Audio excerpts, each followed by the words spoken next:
All right, it is time now for the newest episode of Carolina Camera. Tonight, our John Carter and photojournalist Greg Simpson takes us to a farm in West Lincoln County. A farm where you're as likely to hear a train whistle as you are a cow mooing. Let's let John explain. Harry Jenkins lives on a sprawling 199-acre cattle farm in Vail. It's known as the 4J farm. The 4J is for Mr. Jenkins and his 3 sons who all live here as well. Working a cattle farm takes up most of Mr. Jenkins' time. But when he isn't tending to his cattle, he's tending to the train station, the one inside his home. I negotiated with Dorothy. I said, you can have anything in that house you want, but I got to have a train room in the basement. I didn't get it big enough. Dorothy is Mr. Jenkins' wife, and this is the train room he and she negotiated back when they built this house in 2000. There may be other bigger model train setups, but Mr. Jenkins has what many consider the most intricate and detailed model train display in the Carolinas. It's more than trains. That layout to me is it's a little chunk of real life in about 1957. It's a hobby first introduced to him by his father back in the 1940s. In fact, Mr. Jenkins still has that first train he ever got. I don't have any idea what Dad paid for these. I don't know how much he paid for that. That's a 1949 model. It runs as good as anything out there. It's been a lifelong passion.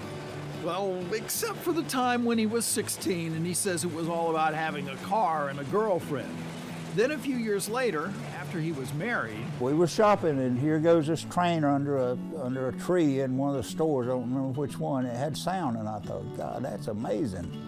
I gotta, and just from that, I went home and I looked around and bought a train and opened up all that I had and built a table and started again. Something about the old-time steam engines just fascinates him. Those steam engines are just raw power sitting out there, chugging along.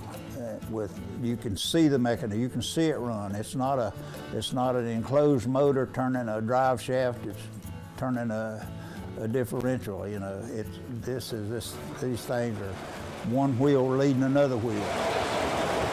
There are 9 full trains on the layout. 6 of them can run at one time. There's a highway where cars and trucks pass by. And then there are the other scenes: the stockyard, the depot, the fairgrounds, the businesses, the village where each business is named after his 9 grandchildren, plus a tribute to his father, who for years worked building transmission towers. That tower's finished. This one's half made, and there'll be a transmission line going through here. But this is a tribute to your dad, who worked for Duke Power. He worked for Duke Power. Wow. And all these guys got on the yellow hard hats. There was a time in years past when you could find model trains in just about any store. These days, it's mostly specialty shops. Really, it really is an old man's hobby, and I understand that. Children, there's too much for children now. They don't get excited when they hear a train whistle 4 or 5 miles away, and you go to see it go past because of a steam engine. We used to do that years ago. You don't do that anymore.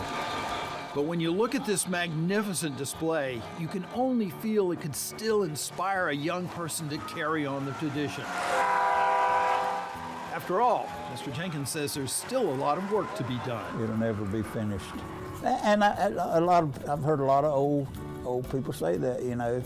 And the reason it's not, you'll always stumble upon something that's a little different than what you got, that you could add, or a little better than what you got that you could add, or so much better that you want to take something you've got away and put this in its place.